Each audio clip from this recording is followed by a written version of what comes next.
सभी को महाशिवरात्रि पर्व की हृदय से बधाई। बहुत बहुत मंगल कामना। शिव आपके जीवन में कल्याणकारी बनकर के आपके ऊपर अपनी कृपा करें। जितनी रात्रियां हैं, अंधकार हैं, अविद्या हैं, अज्ञान है, वे सब नष्ट हो। इस महाशिवरात्रि पर अपने लोग संकल्प करें कि हम अज्ञान को, कुरीति को, दुर्गुण को, दुर्व्यसन को, नकारात्मकता को, जैसे रात व्यतीत होकर के दिन होता है तो हम उसको शुभ मानते हैं, उसका सम्मान करते हैं। ऐसे जीवन की सब रात्रियां समाप्त हों और जीवन आनंद से परिपूर्ण हो जाए, प्रकाशमय हो जाए। तमसो मां ज्योतिर्गमय। हम अंधकार से ऊपर उठ करके प्रकाश की ओर को चलें, तो रात्रि बीते और शिवत्व हमारे अंदर आए। ये महाशिवरात्रि का संदेश। आज अपने लोग ये पर्व, महाशिवरात्रि का पर्व मना रहे हैं। ये पर्व आपके जीवन में पूर्णता लाए। पर्व शब्द का अर्थ है पूर्ण होना, पूर्ण करना, पालन करना और प्रेरणा करना। पूरा करना, पालन करना और प्रेरणा करना, ये पर्व शब्द का अर्थ है। तो जिसके द्वारा हमारा पालन हो, जिसके द्वारा हमारी पूर्ति हो, जिसके द्वारा हमारी हमें प्रेरणा मिले, उसका नाम पर्व है। तो महाशिवरात्रि पर्व आपके जीवन में पालन, पूरण और प्रेरणा तीनों चीज लेकर के आए। प्रेरणा ये लेना है कि शिव, जिनका इतिहास आज बहुत प्रसिद्ध है और सब जगत में जो पूज्य हैं, उन्होंने जनता जनार्दन के दुख को दूर करने के लिए विषपान कर लिया था और वो नीलकंठ कहे गए। तो जिसने हमारे दुख के लिए विषपान भी किया, ऐसे व्यक्ति के पर्व पर हम अपने जीवन में प्रयत्न करें कि हम भी दूसरों के दुख रूपी विष को पान करेंगे, दूसरों के कष्ट रूपी विष का हम पान कर लेंगे, अपनी बुराई रूपी विषयों का हम पान कर लेंगे। उसको हम बुराई को प्रचारित प्रसारित नहीं होने देंगे, हम उसको रोकने की चेष्टा करेंगे। यदि आप संकल्प लेते हैं, कोई प्रेरणा लेते हैं, तो निश्चित तौर पर आपके जीवन का पर्व सार्थक होता है। हमारे जीवन का पर्व यूं ही नाच गाने में न व्यतीत हो जाए, यूं ही ढोल तमाशे में न व्यतीत हो जाए, यही जुलूस और यात्राएं निकाल करके हम अपने आप को कृतकृत्य न समझ लें। अगर जुलूस और यात्राएं और यह सब करते करते मेरे जीवन से अशिव नहीं निकला, तो फिर शिवरात्रि मनाने का आपका उद्देश्य सफल नहीं होगा, पूर्ण नहीं होगा। इसलिए ध्यान रखना है कि मेरे जीवन के अशिव समाप्त हों। अत्रा जहीमो अशिवा ये असन, यजुर्वेद में 35वें अध्याय में मंत्र है। अत्रा जहीमो अशिवा ये असन, ये अशिवा असन तान अत्रा जहीम। जो अशिव है, अकल्याणकारी है, उसको हम यहीं पर छोड़ दें। आज ही छोड़ दें, अभी से छोड़ दें। अकल्याणकारी को, अशिव को अपने जीवन में हम नहीं आने देंगे। हम अपने जीवन में शिवान वयम उत्तरेम अभिवाजान, जो शिव हैं, जो कल्याणकारी हैं, अन्न बल धन प्रजा पशु सब कुछ ज्ञान, जो कुछ भी कल्याणकारी है वो हमारे जीवन में आए और अकल्याणकारी हमारे जीवन से निवृत्त हो जाए। अकल्याणकारी जितने भी कार्य हैं जिनसे हम भोग में फंसते हैं, लिप्सा में फंसते हैं, काम क्रोध लोभ मोह द्वेष ईर्ष्या मद मत्सर, ये जितने भी हमारे दोष दुर्गुण दुर्व्यसन हैं, इनको हम अपने जीवन को अशिव समझ करके अपने जीवन से इनको अलग करें। अपने जीवन से इन अशिवों को दूर करें और जो शिव है, कल्याणकारी है, दूसरों के कष्ट के लिए विषपान करने को तैयार है, ऐसे शिवत्व को हम अपने अंदर लाएं। हमारे समाज में, हमारे देश में, हमारे परिवार में, हमारे अपने व्यक्तिगत जीवन में सर्वत्र शिवत्व का प्रवेश और अशिवत्व का विनाश हो, इसका संकल्प, इसकी प्रेरणा अगर हम प्राप्त करते हैं तो हमारा शिवरात्रि पर्व निश्चित तौर पर बहुत सफल और परिपूर्ण होगा। और यदि हमने कोई संकल्प न लिया, कोई प्रेरणा हमने न प्राप्त की, तो निश्चित तौर पर हमारा ये पर्व मनाना एक धोखाधड़ी हो जाएगा, तमाशा हो जाएगा, एक दिखावा मात्र हो जाएगा। तो पर्व को दिखावा न बनने दें। हमारे शिव आदि योगी थे, बहुत बड़े तपस्वी थे, वो उन्होंने योग को अपने जीवन का अंग बनाया हुआ था। और अगर आज हम उनका पर्व मनाते हुए, उनके नाम से पर्व मनाते हुए, और हम योग न करके और नशे का प्रयोग करते हैं, अपने जीवन को हम नशे में डुबाते हैं और शिवरात्रि मनाते हैं और अपने को नशे में डुबाते हैं, तो फिर जान लीजिए कि आपका पर्व मनाना बिल्कुल ढकोसला है, बिल्कुल बेकार है। आप अपने जीवन के लिए एक लक्ष्य हासिल करें, एक लक्ष्य निर्धारित करें, एक संकल्प करें कि मैं अशिव को नष्ट करूंगा और शिव को प्राप्त करूंगा, शिव को उपलब्ध होऊंगा। मेरे जीवन में शिवत्व का मतलब है कल्याण। मैं अपना और दूसरों का कल्याण कैसे कर सकता हूँ? विद्या के द्वारा, न्याय के द्वारा, धर्म के द्वारा, सहयोग के द्वारा, सत्य के द्वारा, निष्ठा के द्वारा, सदाचार के द्वारा मेरे जीवन में शिवत्व की प्रतिष्ठा होती है। और इन गुणों को, दैवी संपत्तियों को जब आप त्याग देते हैं, तो फिर आपके जीवन में अशिवत्व की प्रतिष्ठा होती है। अगर आप अशिव की प्रतिष्ठा कर रहे हैं और फिर आप कह रहे हैं मैं तो पर्व मना रहा हूं, तो फिर ये झूठी बात होगी, असत्य बात होगी। इसलिए शिव की कामना के साथ हम पर्व मनाएं। हमारा जीवन, हमारा यह पर्व हमारे जीवन में शिवत्व लेकर के आए, कल्याण की कामना लेकर के आए। मेरी माता, मेरे पिता, मेरे भाई, मेरे बंधु, मेरे जाति बिरादरी के लोग, मेरे अपने मानव लोग, मेरे सब परमात्मा की संतानें, मेरे प्रभु शिव की सब संतानें परम कल्याण के मार्ग पर चलें। इसके लिए मुझसे, अपने लिए और समाज के लिए जो भी जितना श्रेष्ठ उत्तम कार्य हो सकता है, वो कार्य करने का मैं संकल्प करूं। मैं ये संकल्प करूं कि मैं स्वच्छता रखूंगा। मैं ये संकल्प करूं कि मैं कोई बुरा शब्द नहीं बोलूंगा। मैं संकल्प करूं कि मेरे मुख से आज के बाद कोई गाली नहीं निकलेगी। मैं संकल्प करूं कि मैं किसी का अहित नहीं करूंगा। मुझसे जितना प्रयत्न हो सकेगा मैं हित करने की चेष्टा करूंगा। तो निश्चित तौर पर आप गंगाधर शिव के उपासक हैं।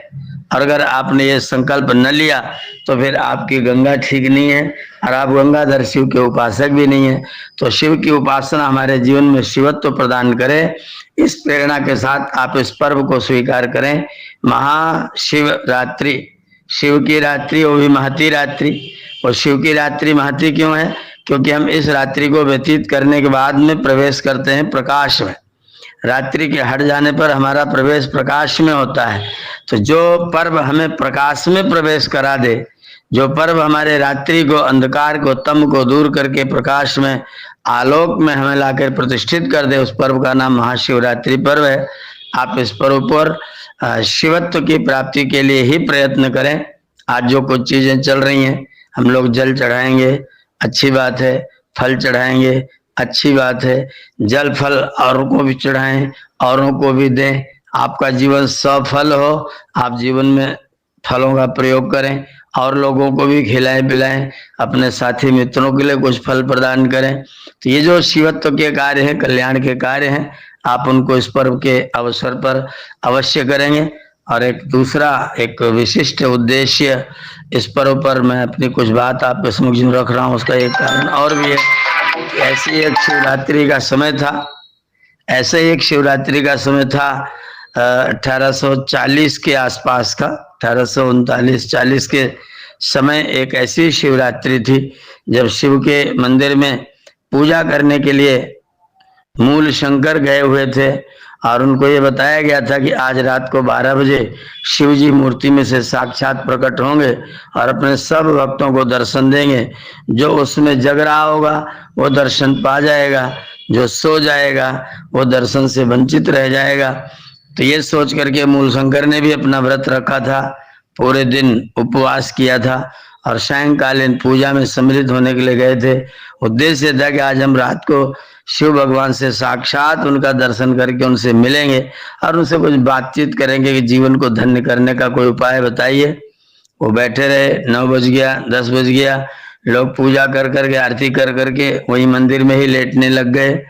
कोई सोने लग गया, कोई खर्राटे भर रहा है, कोई बैठा हुआ ऊँघ रहा है। और मूल शंकर बैठे हुए पालथी मार करके एक टक शिव भगवान के समक्ष बैठे हैं और वो देख रहे हैं कि आज ये शिव इसमें से साक्षात प्रकट होंगे और मैं उनसे बातचीत करूंगा। इस प्रतीक्षा में 12 बज गया।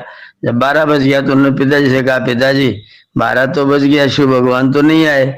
तो पिताजी बोले, वो कलिकाल में यहाँ नहीं आते हैं, उनको देखने के लिए, दर्शन करने के लिए तुमको कैलाश पर जाना पड़ेगा, वो वहाँ के निवासी हैं, तो वहीं तुम्हारी भेंट होगी। अब वो कलयुग में यहाँ नहीं आते हैं।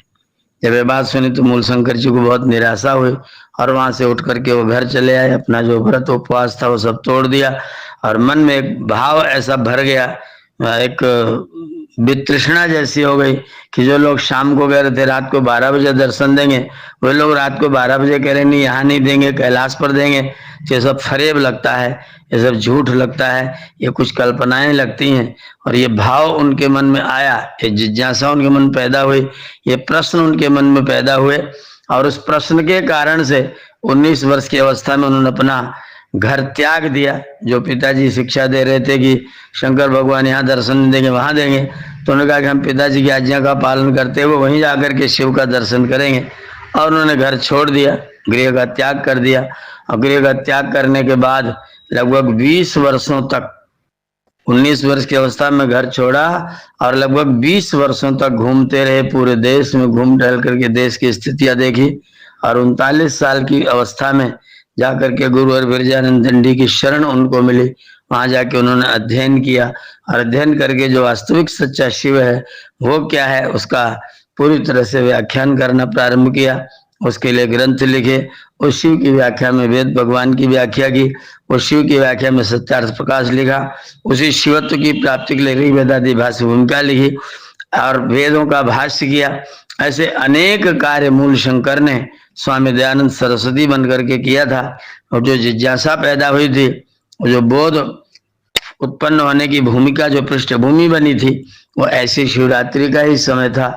सन 1840 के आसपास की स्थिति, 1839-40 में ये घटना घटित हुई थी, जब मंदिर में भगवान शिव ने उनको साक्षात दर्शन नहीं किए। शिव का साक्षात्कार करने के लिए उन्होंने घर छोड़ करके कैलाश की मानसरोवर की यात्राएं की और फिर कैलाश की यात्रा नहीं की, अलकनंदा तक लेकर के नदी के किनारे किनारे नर्मदा के तट पर पूरा घूमे, गंगा के किनारे लेकर के बंगाल की खाड़ी तक, बंगाल तक गए। और उन्होंने उस समय ज्यादा साधन नहीं थे, पद यात्रा करते हुए, हजारों किलोमीटर की यात्रा पद यात्रा करते हुए हमारे लिए शिवत्व का मार्ग प्रदर्शित किया। उन्होंने शिवत्व को प्रदर्शित, वास्तव में शिवत्व है क्या, क्या करोगे तो शिव होगा। और उन्होंने कह दिया कि जब तुम अपने जीवन में ईश्वर को प्रतिष्ठित नहीं कर लोगे, सब सत्य विद्या और जो पदार्थ विद्या से जाने जाते हैं उन सब का आदि मूल परमेश्वर है। तो उस परमेश्वर को जब तक तुम सही तरीके से समझ नहीं लोगे, वो निराकार, सर्वशक्तिमान, न्यायकारी, दयालु, अजन्मा, निर्विकार, अनादि, अनुपम, सर्वाधार, अनेक गुणों को धारण करने वाला वो परमात्मा है। उसी परमात्मा की उपासना हम सब लोगों को करनी चाहिए। तो इस प्रकार का जो शिवत्व का ज्ञान है वो आपको वेद से प्राप्त होगा। वेद सब सत्य विद्याओं का पुस्तक है। वेद का पढ़ना पढ़ाना और सुनना सुनाना हम सब आर्यों का परम धर्म है। उन्होंने शिव को खोजा और शिवत्व का उपदेश हम सब के लिए प्रदान किया। वो शिवत्व को आज आर्य समाज के नाम से हम लोग इसको प्रचारित और प्रसारित करने का दायित्व स्वामी जी ने सौंपा हुआ है। उनसे किसी ने पूछा कि तुम्हारा कोई पट्ट शिष्य नहीं है जिसको तुम अपना उत्तराधिकार देने वाले हो, जिसको तुम अपना उत्तराधिकारी बनाने वाले हो? ऐसा कोई व्यक्ति नहीं है। तो स्वामी जी ने कहा कि जितने आर्य सज्जन, आर्य समाज के मानने वाले सज्जन हैं, वही सब मेरे उत्तराधिकारी हैं, वही मेरे कार्य को आगे बढ़ाएंगे। तो ये संकल्प हम सब आर्यजन आज के दिन ये ग्रहण करें कि हम महर्षि दयानंद के कार्यों को आगे बढ़ाएंगे। जिस वेद का भाष्य करके उन्होंने जनता के सामने हिंदी भाषा में वेद के ज्ञान को प्रकट किया, हिंदी भाषा में पुस्तकें लिख करके जनमानस को प्रेरित करने के लिए, जनमानस का उद्धार करने के लिए उन्होंने अपने ग्रंथ हिंदी भाषा में लिख करके हम सब लोगों को प्रदान किए। हिंदी का बड़ा भारी समर्थन किया, क्रांतिकारियों को जगाया, राष्ट्र के उत्थान की सब लोगों को प्रेरणा दी, अपने भारतवर्ष को पारसमणि बताया और अंग्रेजों के सामने बैठ के अंग्रेजों से कहा कि मैं परमात्मा से प्रार्थना करता हूँ कि तुम्हारा राज्य मेरे देश से चंद मिनटों में समाप्त हो जाए। ऐसा निर्भीक, ऐसा क्रांतिकारी, ऐसा योद्धा सन्यासी स्वामी दयानंद सरस्वती जी महाराज के लिए ये जिज्ञासा का दिन था मैं इसे बोध का दिन नहीं मानता, मैं इसे जिज्ञासा का दिन मानता हूँ। और जिज्ञासा का प्रकट होना ही बोध का प्रथम सोपान है। अगर जिज्ञासा प्रकट हो गई तो बोध तो होना सुनिश्चित है। तो जिज्ञासा आज के दिन प्रकट हुई, जानने की इच्छा प्रकट हुई, इसलिए हम लोग इसको बोध दिवस के रूप में मानने लग गए, कहने लग गए। वास्तव में बोध तो जब गुरुवर बिरजानंद दंडी की कुटिया में से स्नातक बन के बाहर निकले हैं, तब हम उनका बोध मानते हैं। तब उनको बोध हुआ कि वास्तव में संसार क्या है और हम किस संसार में भटक रहे हैं। हम अभ्युदय और निश्रेयस में से अभ्युदय का चयन करते, निश्रेयस को भूल जाते हैं, जो वास्तव हमको न सांसारिक रहने देता है न असांसारिक रहने देता है। तो दोनों में जो सामंजस्य बिठाने का उद्देश्य, अभ्युदय और निश्रेयस दोनों के बीच में हमारा सामंजस्य हो, दोनों हमारे जीवन में समतल में हो, दोनों तराजू को दो पलड़ों में रखे हुए बराबर और हमारा प्रयोग हो। हमें संसार को भी देखें और इस संसार के साथ में संसार के रचयिता रचनाकार उस परम पिता परमात्मा को भी देखें। संसार में रहें, लेकिन संसार में ऐसे रहें जैसे कमल का पत्ता पानी के ऊपर ऊपर ही रहता है। ऐसे हम संसार में रहें, लेकिन संसार से बच करके संसार से ऊपर रह के रहें। संसार में हम लिप्त न होने पाए, अवलिप्त न होने पाए। तो ये बोध हम सबको प्राप्त हो, ये जिज्ञासा, ये ज्ञान हम सबको प्राप्त हो। इस दृष्टि से भी मैं आपको इस बोध रात्रि की, बोध दिवस की आपको बहुत बहुत बधाई देता हूँ। महाशिवरात्रि पर्व की बधाई, बोध दिवस की बधाई। महर्षि दयानंद के श्री चरणों में सादर सादर प्रणाम, सादर अभिनंदन, सादर अभिवादन। और उनके जितने भी लोग अनुगमन करने वाले वेद के मार्ग पर चल रहे हैं, उन सारे वेद के पथिकों को बहुत बहुत आभार, धन्यवाद, मंगल कामना। अपने सब मित्र लोगों के लिए शिवरात्रि और बोध पर्व की बधाई के साथ मैं अपनी वाणी को आज विरमित करता हूँ। आप सबका बहुत बहुत धन्यवाद। ओम।